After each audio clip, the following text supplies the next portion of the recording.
al final ya de todo lo que va a ser la charla, pues las vamos a resolver poco a poco. Sin más que decir, pues vamos a iniciar con este tema. Bueno, buenas noches para todos. Mi nombre es Salomé Gómez y como Julio estaba diciendo, yo soy estudiante de séptimo semestre y miembro del grupo de medicina interna y el día de hoy junto a la tutora, la doctora Marta Dávalo Serrano, que es residente de tercer año de medicina interna, les vamos a presentar leucemia mieloide aguda. Esta va a ser nuestra agenda para el día de hoy y de las cosas que vamos a hablar. Entonces, para empezar, primero, antes de definir la leucemia mieloide aguda, es importante que recordemos algunos conceptos como estos, que la célula madre hematopoyética va a dar lugar a dos linajes principales celulares, a la célula mieloide progenitora y a la célula linfoide progenitora.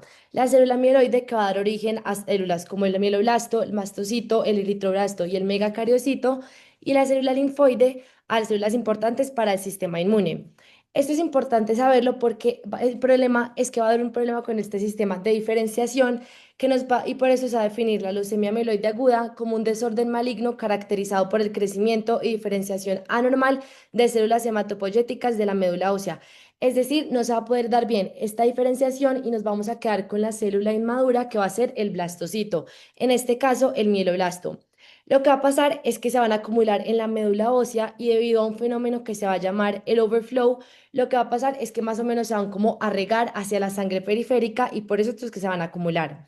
Esta expansión de células mieloides va a ser a la expensa de la producción normal, porque si se están acumulando los blastocitos o la célula no diferenciada, pues va a tener una disminución de las células diferenciadas, que en este caso serían de la línea mieloide, como los eritrocitos, las plaquetas y los leucocitos.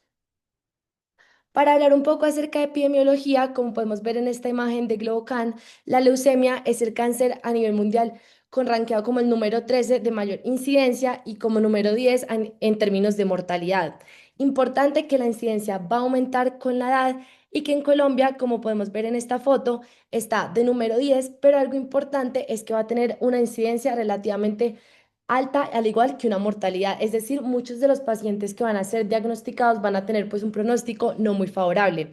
Además, la leucemia mieloide aguda es el tipo más común de leucemia en adultos, va a tener un promedio diagnóstico de 68 años y el tipo de leucemia más común va a cambiar dependiendo del grupo etario. Entonces, entre recién nacidos y 14 años, la leucemia con más incidencia va a ser la leucemia linfoblástica aguda. Entre los 40 y los 60 años, la leucemia mieloide aguda o la leucemia mieloide crónica, y en mayores de 60, la leucemia linfoide crónica. Como les mencionaba, la incidencia aumenta con la edad y va a tener un predominio leve en hombres y en americanos blancos no hispánicos. Entonces, hay dos maneras en las que podemos clasificar la leucemia, según su velocidad y según las células afectadas. Según la velocidad la podemos clasificar como aguda o crónica y según el linaje de células afectadas como mieloide o linfoide. La leucemia linfoide, que también puede ser aguda o crónica, y la mieloide, que es en la que nos vamos a enfocar el día de hoy, puede ser o de no, o como podemos ver en esta foto, procedida por una fase mielodisplásica, que sería un síndrome mielodisplásico, o una neoplasia mieloproliferativa. Entre estas, una leucemia mieloide crónica, una policitemia vera o una trombocitopenia. Se han identificado diferentes factores de riesgo para la leucemia mieloide aguda, pero es importante mencionar que en la mayoría de pacientes no vamos a identificar ninguno de estos factores, pero se ha visto que hay una alta relación. Entre estos, la exposición a agentes antineoplásicos o agentes alquilantes, incluyendo quimioterapia, radioterapia. Cuando la leucemia es secundaria a alguno de esos tratamientos, la vamos a llamar leucemia mieloide aguda relacionada a tratamiento. También la exposición a radiación ionizada, la exposición a benceno, la edad, como les mencionaba, a mayor edad, mayor incidencia, y un familiar de primer grado con cualquier alteración hematológica. Además, la leucemia mieloide aguda puede ser secundaria a síndromes como el síndrome mielodisplásico, a la anemia plásica, a la anemia de Fanconi, a desórdenes mieloproliferativos y, súper importante, anormalidades genéticas como lo son el síndrome de Down, el síndrome de Turner y el síndrome Klinefelter principalmente. Ahora, para hablar un poquito más acerca de la fisiopatología y de las bases moleculares, en esta foto podemos ver muy bien la diferencia, y es que en la leucemia mieloide aguda vamos a tener no la célula madre hematopoyética, sino una célula leucémica, célula madre leucémica. Esta nos va a dar lugar a progenitores leucémicos, que lo que va a pasar es que vamos a tener una célula aberrante que va a tener incapacidad de diferenciarse y esta célula es la que va a hacer algo súper importante que va a ser la expansión clonal. Entonces vamos a tener estas células con características anormales para proliferarse, para sobrevivir y para diferenciarse, que son las que van a hacer una expansión clonal que van a generar la neoplasia como tal. Importante que esto va a ser gracias a cambios genéticos y epigenéticos de estas células tumorales, que son las que van a hacer em, la leucemia mieloide aguda. Esto, en cerca del 50% de las leucemias mieloides, vamos a poder ver cambios a nivel citogenético, es decir, en la estructura de los cromosomas, incluyendo translocaciones balanceadas, ganancias o pérdidas cromosomales. Estas los vamos a poder ver en el cariotipo, por eso va a ser tan importante la realización de este estudio en la leucemia mieloide. Entonces, como les mencionaba, la teología va a ser principalmente genética y epigenética y se han descrito 8 familias de genes principales. Estos genes van a actuar sobre diferentes fases y como lugares de la célula para generar la mutación que nos va a generar esta incapacidad de diferenciarse. Entre estos se han descrito alteraciones en los genes relacionados con las vías de señalización, como el gen FLT3, alteraciones con la metilación del ADN, entre estos los genes T2, IDH1 y IDH2, modificaciones en la cromatina o, por ejemplo, modificaciones en los factores de transcripción mieloides, como podemos ver aquí, el gen RUNX1, RUNXT1. Entonces, esta foto me pareció muy buena porque lo que hacía es clasificarnos las mutaciones que podía haber en diferentes familias funcionales, es decir, qué parte iba a estar afectada y además nos mostraba la frecuencia en lo que lo íbamos a poder encontrar en los pacientes con leucemia mieloide aguda. En este caso, lo más común va a ser afectación de las vías de señalización, súper importante el gen FLT3 y en la metilación del ADN, como podemos ver acá en el gen TET2. ¿Por qué es tan importante que veamos la parte citogenética de la enfermedad? Y es porque esto va a ser una parte esencial para el pronóstico que va a tener el tipo, la leucemia mieloide aguda. Además, es importante recalcar que estas mutaciones pueden ser funcionalmente cooperativas, es decir, vamos a necesitar tener las dos mutaciones para que se pueda dar la alteración genética, o excluyentes, es decir, que son dos mutaciones que actúan de manera funcional muy similar, entonces con una es suficiente para generar la alteración. Pero entonces, ¿qué hallazgos vamos a tener en sangre y en la médula ósea? Principalmente debido a que, como les comentaba, lo que hay es una incapacidad para diferenciarse, por lo que nos quedamos con los blastocitos, pues vamos a tener una, y que esto se hacía a expensa de las otras diferenciaciones, vamos a poder ver una alteración en los recuentos celulares, especialmente en las líneas eritrocitarias, linfocitarias, y vamos a tener un recuento anormal de estas líneas. Pero es importante mencionar que los leucocitos pueden estar tanto elevados como disminuidos o normales. Por eso un recuento normal leucocitario no nos va a descartar una leucemia mieloide aguda, pero por lo general sí vamos a poder ver alteraciones o pues citopenias. Como podemos ver en esta foto, en este extendido de sangre periférico, podemos identificar un blastocito, que aunque es una célula mucho más grande, con un núcleo mucho más grande y menos citoplasma. Aquí ya podríamos identificar un blastocito. Además, muchos mieloblastos leucémicos van a expresar algo que se va a llamar la mieloperoxidasa. Esta mieloperoxidasa va a ser característica de las que van a de los blastocitos pertenecientes a la línea celular monocítica y lo que va a pasar es que esta mieloperoxidasa nos va a desencadenar la creación de estos bastones que se van a llamar los bastones de Auroch. Estos bastones van a ser muy característicos de la leucemia mieloide aguda, entonces por eso siempre debe ser un hallazgo que se debe buscar en estos blastocitos. Importante que una presencia de más del 20% de mieloblastos en sangre periférica nos van a diagnosticar una leucemia mieloide aguda. Entonces, más del 20% de mieloblastos, pero un nivel más bajo no nos va a excluir un diagnóstico. Entonces, acá también podemos ver otro extendido de sangre periférica. Tenemos el mieloblasto y además, no sé si pueden ver aquí este bastoncito que serían los bastones de Auer.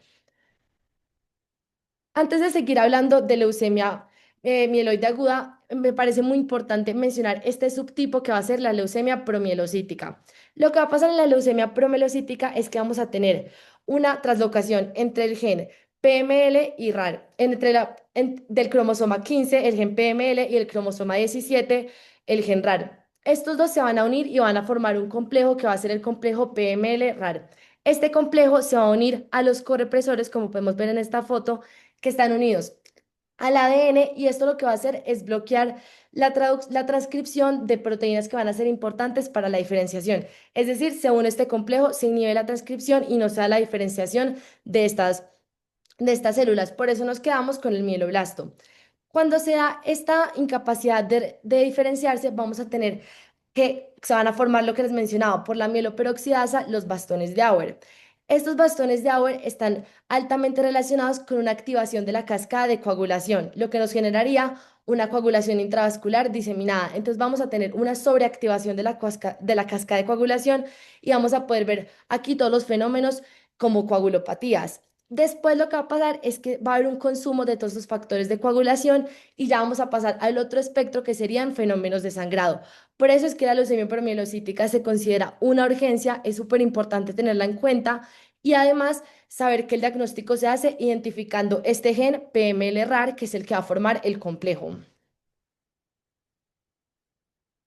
Entonces, cuando nosotros ya sabemos que tenemos la presencia de una leucemia, ¿cómo vamos a diferenciar si es linfoblástica o mieloide? Esto se va a hacer a través de la inmunotipificación, que por lo general se hace con técnicas como la citometría de flujo.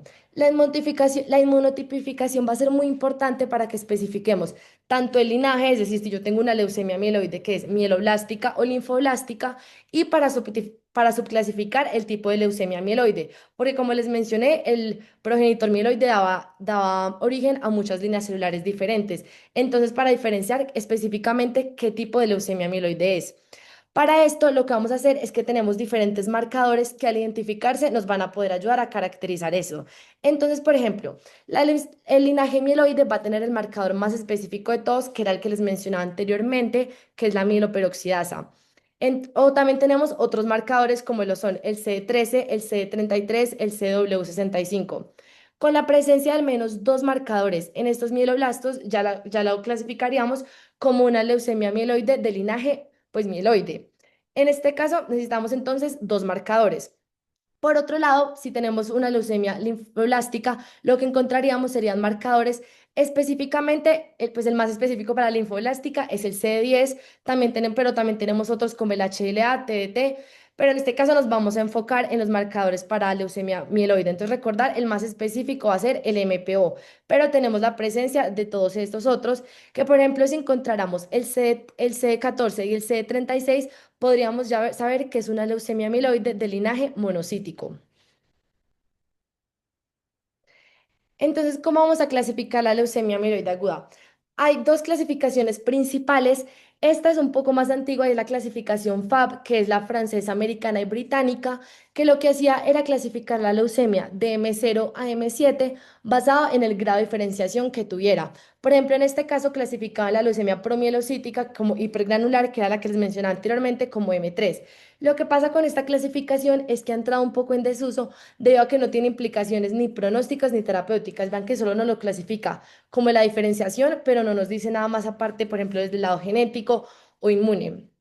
Por eso, ahora la que más utilizamos es la clasificación de la Organización Mundial de la Salud, que esta nos aporta mucha más información porque vean que clasifica la leucemia mieloide aguda según diferentes cosas. Primero, según la normalidad genética, entonces todos los genes que vimos anteriormente, con la presencia de, por ejemplo, hacíamos el cariotipo, identificábamos la normalidad genética y podíamos clasificarlo, pero también la clasificaba según los cambios mieloisplásicos, si era una leucemia secundaria a tratamiento, si era una leucemia sin otro tipo de diferenciación, si era una leucemia con con un sarcoma mieloide, si estaba relacionada al síndrome de Down, que era lo que les mencionaba al principio.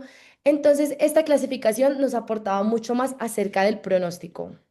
Porque, como podemos ver en estas imágenes que fueron publicadas en Blood en el 2017, según la normalidad molecular y citogenética, nos los clasificaba en un riesgo. Entonces lo clasificaba en favorable, intermedio y adverso. Y según el hallazgo citogenético, podíamos clasificarlo. Otros factores que nos podían sugerir un mal pronóstico eran, por ejemplo, una edad mayor de 60 años, una leucocitosis mayor de 100.000 glóbulos blancos, una leucemia mieloide aguda secundaria, por ejemplo, a un síndrome mielodisplásico o tener la mutación del gen FLT3. Entonces, dependiendo de los hallazgos, lo podamos clasificar y así teníamos un pronóstico y además nos indicaba, como ya vamos a ver más adelante, un poco para indicaciones de tratamiento.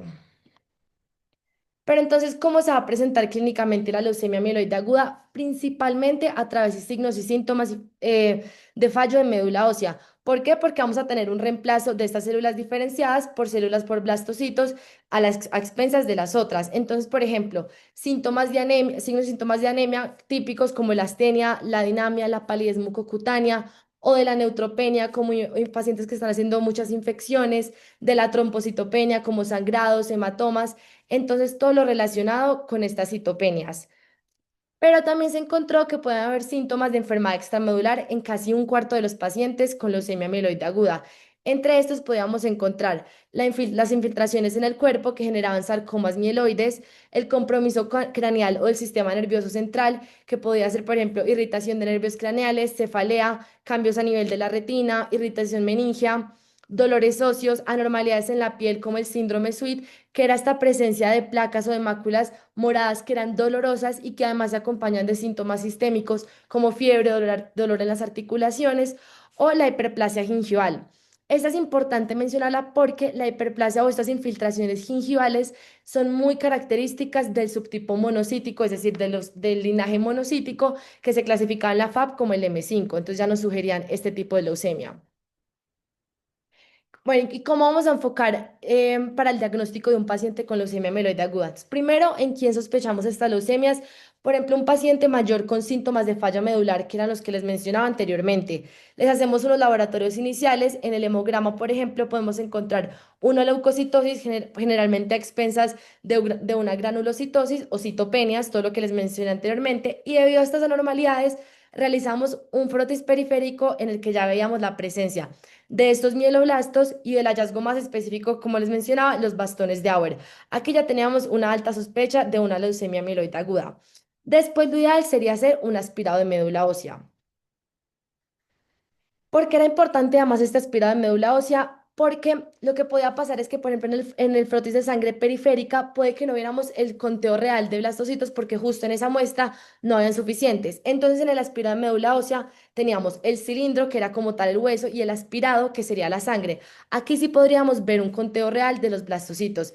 Entonces, cuando ya teníamos este diagnóstico, es muy importante clasificarlo de tres maneras principales. Por la morfología, como les mencionaba, confirmarlo con el aspirado en médula ósea, recordar que más del 20% de estos blastocitos nos confirman el diagnóstico, realizar la inmunotipificación, lo que les mencionaba a través de citometría de flujo, clasificar de qué línea era, si era mieloide o linfoide, y de qué es, por ejemplo, como subtipos. Y además la citogenética, todo lo que les hablé anteriormente, para clasificarlo, por ejemplo, según la OMS, según la normalidad genética. Acá tenemos un ejemplo de un cariotipo en el que teníamos la translocación 821, que está relacionada con el gen RUNX1, RUNXT1, que por ejemplo sabíamos que tenía un buen pronóstico. Entonces también importante para el pronóstico y para el tratamiento saber la caracterización pues, de la inmunotipificación y de la citogenética, que por lo general lo podemos hacer con un cariotipo o con FISH. Ahora voy a hablar un poco acerca de las urgencias hematológicas más asociadas a la leucemia amiloide aguda. Entre estas, recordar que la leucemia promielocítica, como les mencioné anteriormente, es una urgencia principalmente por la coagulación intravascular diseminada que nos van a generar esta sobreactivación de la cascada de coagulación, pero después este consumo de los factores de coagulación, de aumento de la plasmina, que después nos va a generar fenómenos de sangrado. Entonces, estar atento tanto a las coagulopatías como al sangrado. Pero algo relativamente bueno de esta leucemia promielocítica es que hay un tratamiento muy efectivo y es con el ácido transretinódico y el tiróxido de arsénico, que se llama el tratamiento atramasato.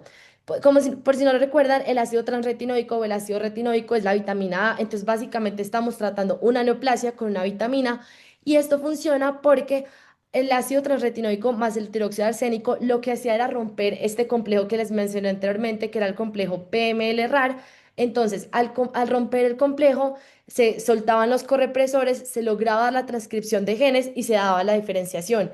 Este tratamiento, desde que se descubrió, mejoró muchísimo el pronóstico de la leucemia promielocítica, alcanzando tasas de remisión completa, inclusive de casi más del 90%, y tasas de curación de aproximadamente el 80%.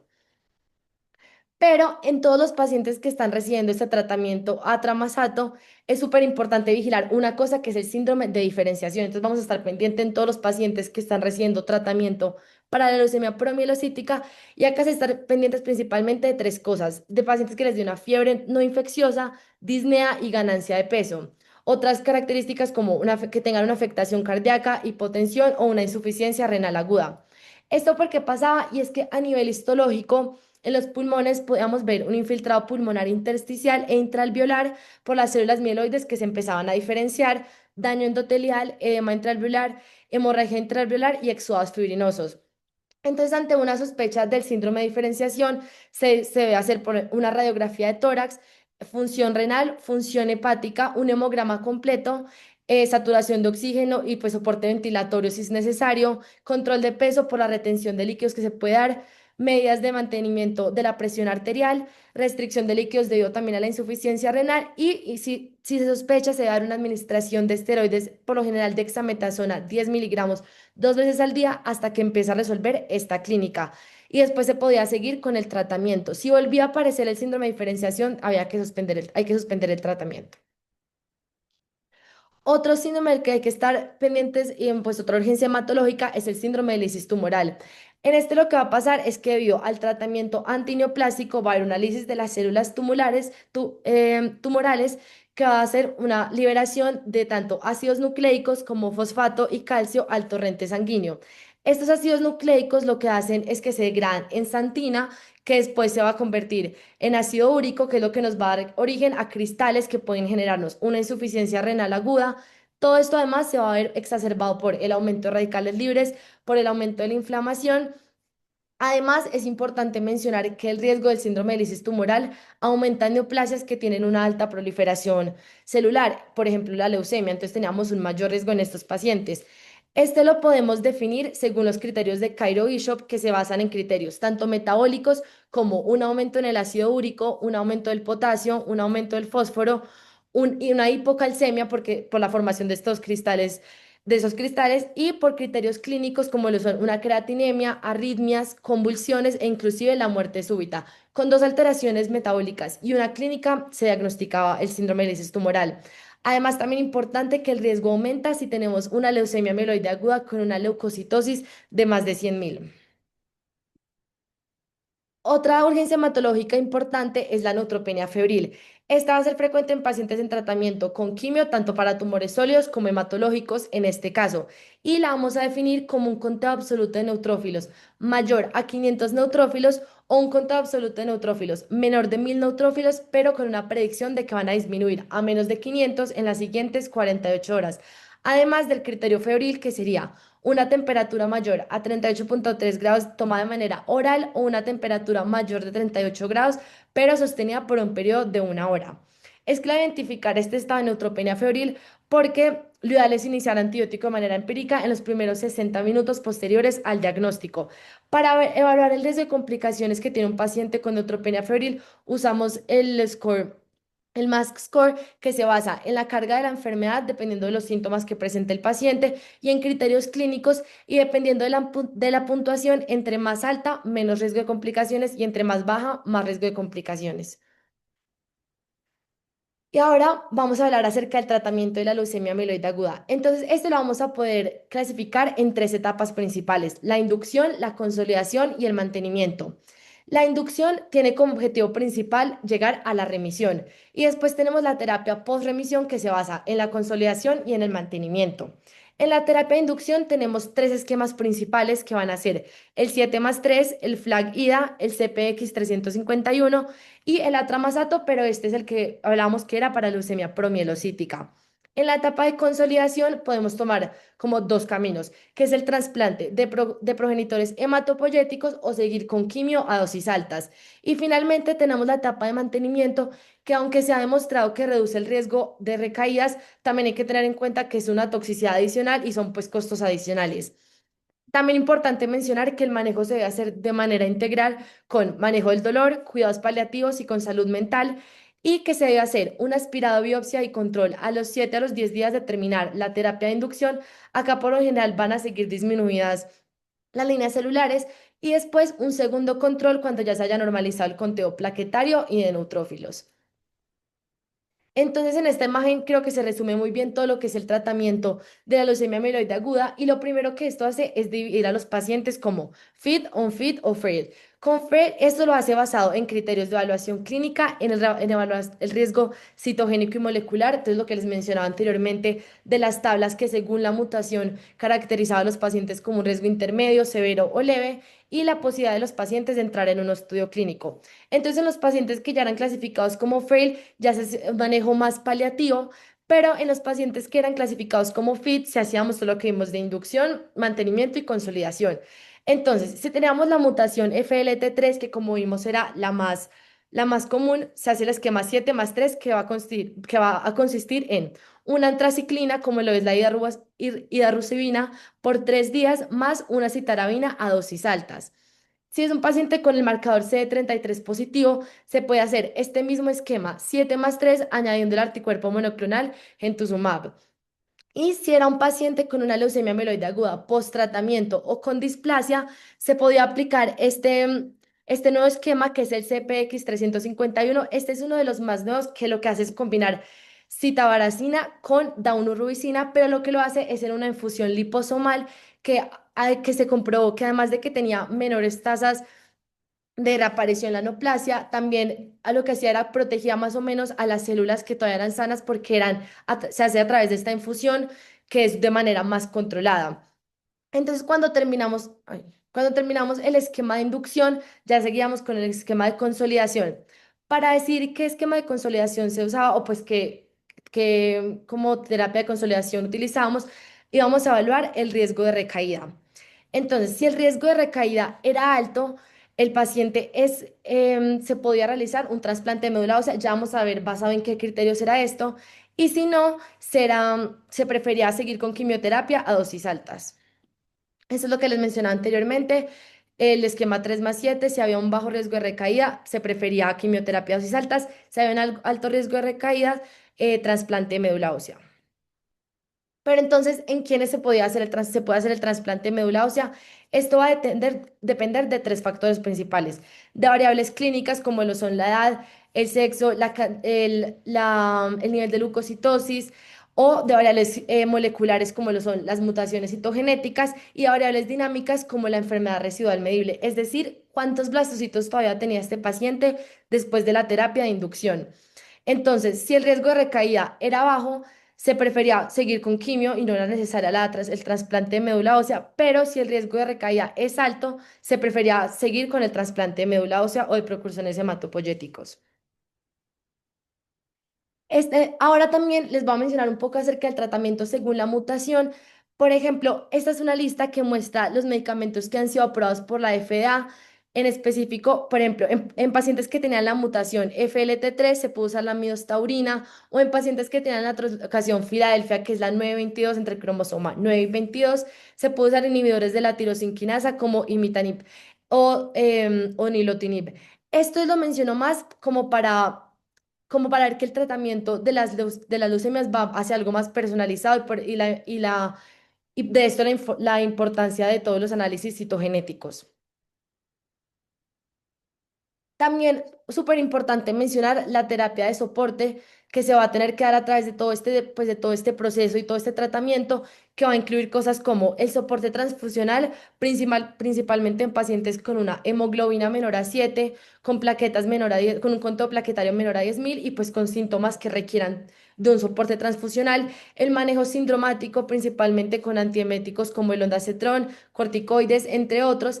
El uso de AINES, acá sí hay que tener mucho cuidado y intentar no usarlos debido a que puede generarnos aún más supresión de la médula ósea. Súper importante, la profilaxis antibiótica y la profilaxis viral que estos pacientes deben estar recibiendo. Por lo general se hace con una sol más un antifúngico, con una quinolona y la profilaxis viral con aciclovir. También para el síndrome de lisis tumoral podemos mantener una hidratación del paciente para mantener el gasto urinario elevado pues como para aumentar la liberación de estos desechos, el alopurinol y la rasburicasa de manera preventiva y de manera cuando ya hay una uremia, y la neutropenia en el que se podía usar factores estimulantes de colonias de granulocitos como el filgrastim.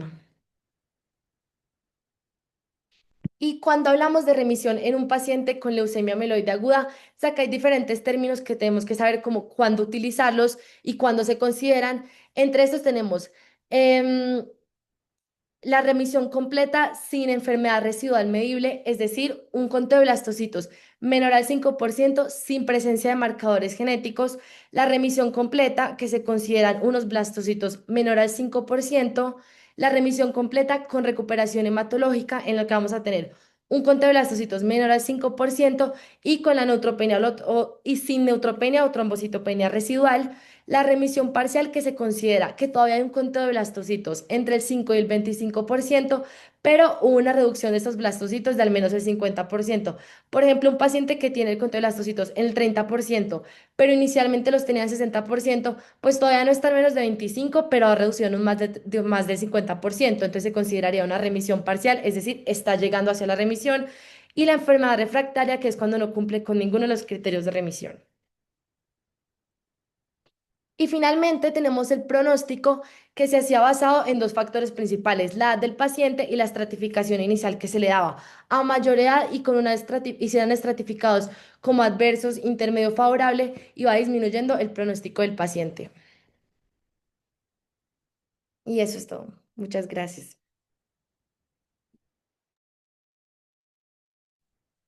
Felicitaciones, Salo. Qué charla tan chévere, qué charla tan completa. No sé si habrá alguna pregunta o si la doctora Marta quiera dar su opinión.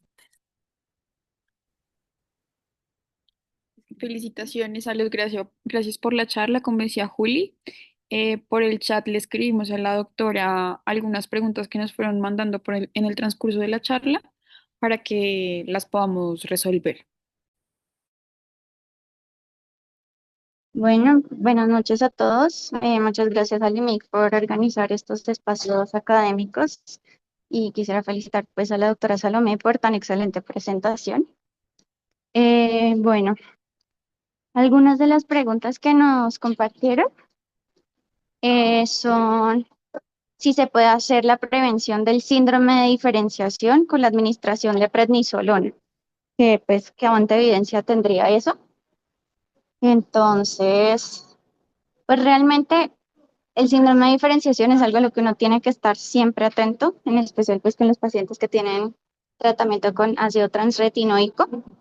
Puede ocurrir en otros tratamientos pues con inhibidores de tirosinquinasa, pero pues especialmente con el ácido transretinoico. Sí se tienen en cuenta algunas características clínicas de los pacientes que los ponen en mayor riesgo de presentarlo. Entonces, pacientes con índice de masa corporal más elevado, pacientes con creatinina elevada al inicio pues, de la terapia y en pacientes que tengan un alto recuento pues, celular. Digamos que los esquemas más que todo favorecen es el uso de dexametasona o incluso otras medidas pues, de citorreducción como la hidroxiurea. Pero así como total evidencia que respalde el uso de esos esquemas, eh, no es todavía la más sólida. Eh, bueno, hubo varias preguntas, entonces les voy a ir respondiendo una por una. Eh, Comenta alguien que pues ha leído que es muy importante hacer el electrocardiograma de seguimiento para vigilar el uso de quimioterapia con ATRA y ATO. ¿Por qué? Digamos que los pacientes que están en tratamiento con ácido transretinoico y pues trióxido de arsénico, uno, pensando en el síndrome de diferenciación, pues no es un sitio común de compromiso, pero puede dar una miopericarditis. Y dos, pueden alterar la conducción cardíaca. Entonces, pues pueden producir bradicardia, bloqueos, que es algo pues bastante importante a tener en cuenta. Esa es la razón. Eh, la siguiente pregunta es que para el síndrome de lisis tumoral, ¿qué se prefiere cuando estamos para escoger ante alopurinol y rasburicasa? Realmente esa pregunta es realmente una discusión muy interesante, pero también se debe tener muy en cuenta el contexto del paciente. Lo ideal es prevenirlo, en los pacientes que uno identifica, pero hay pacientes que llegan ya clínicamente con síndrome de lisis tumoral. Es importante recordar que uno de los compromisos usuales de la lisis tumoral es el compromiso de la función renal. Entonces, con tasas de filtrado glomerular bajas, se restringe el uso del allopurinol, pues ahí se favorecería la rasburicasa, ¿sí? Digamos que pues hay escenarios también, incluso con dosis reducidas de rasburicasa, que ha tenido pues un buen desenlace. Entonces, pues realmente ambos son muy buenos medicamentos, pero en el escenario de tratamiento, pues sí podría uno considerar eh, favorecer pues el uso de la rasburicasa. Acá puedo yo mencionar Sí, algo también, qué pena, doctora, que por leí, favor, como que siento que pero puede por favor. responder también esa pregunta, y era que como que teniendo en cuenta el mecanismo de acción de la rasburicasa, era mejor en pacientes que ya tenían la hiperuricemia establecida, porque lo que hacían era romper como el que ya estaba formado. En cambio, el alopurinol era mejor para, pues, mejor para prevenirla, porque lo que hace es que inhibe las antinoxidasa, entonces no podríamos generarlo. Entonces creo que uno es más preventivo y el otro ya es más de tratamiento.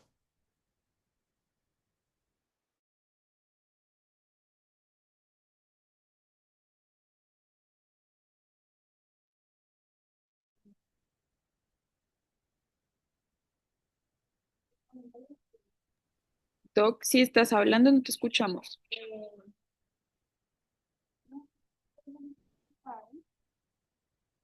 Eh, ¿Cuál era la diferencia entre el uso de las escalas Cisne y el MASC score?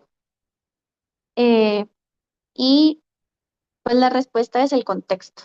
Digamos que en el contexto de la neutropenia febril tenemos pues los escenarios que decía la doctora, que tenemos el escenario de pacientes que están en tratamiento para neoplasias sólidas eh, y, y pacientes en tratamiento para neoplasias hematológicas o pues con neutropenia por su neoplasia hematológica.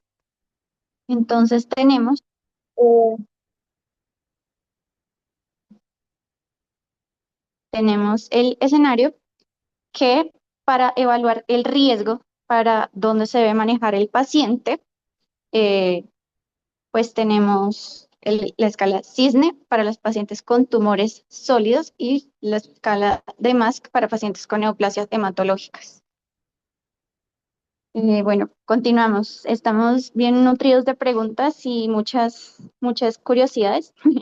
Entonces, bueno, preguntaron pues cuál es el mecanismo de acción del gemtuzumab y realmente es un medicamento biológico, es realmente un conjugado del anticuerpo y el fármaco. Entonces el gemtuzumab se pega a la proteína CD33, que pues ya vimos que es importante en las células pues, precursoras mieloides, y al unirse a esta proteína es internalizado por la célula tumoral y va a liberar la ozogamicina, que es pues, que es el citotóxico.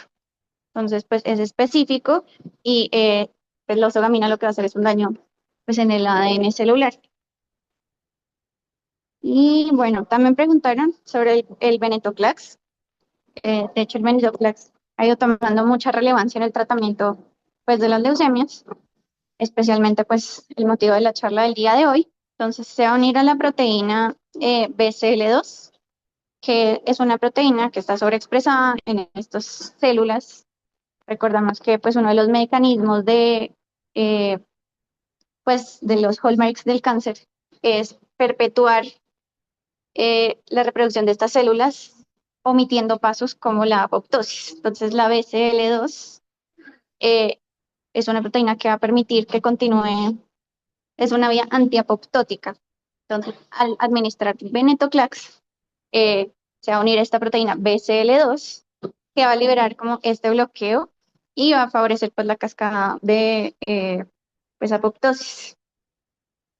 Entonces, eh,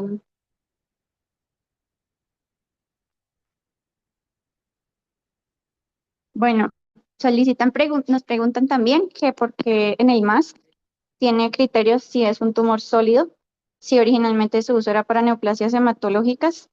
Realmente, pues las escalas se validan. ¿no? Digamos que inicialmente la escala validada con mayor rendimiento, pues es la escala de Mask. Es diferente pues ponernos a comparar las escalas y su validez. Y por eso digamos que pues favorecería más su uso en escalas en pacientes con neoplasia hematológica, pero pues no quiere decir que no sea empleable. Lo que pasa es que principalmente el MASC es para lesiones de neoplasias hematológicas y el CISNE queda pues con mayor validez, sobre todo para pacientes con neoplasias sólidas.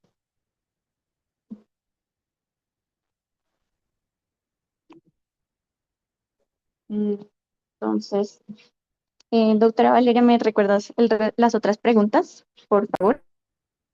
Hola, Doc, sí. Entonces, en estos pacientes, ¿con cuántas transfusiones se debe considerar enfermedad por depósito de hierro? Voy a hacer dos de una. ¿Y qué estimulante de colonia se prefiere en este escenario? Bueno, voy a contestar primero lo de los factores estimulantes de colonias que tenemos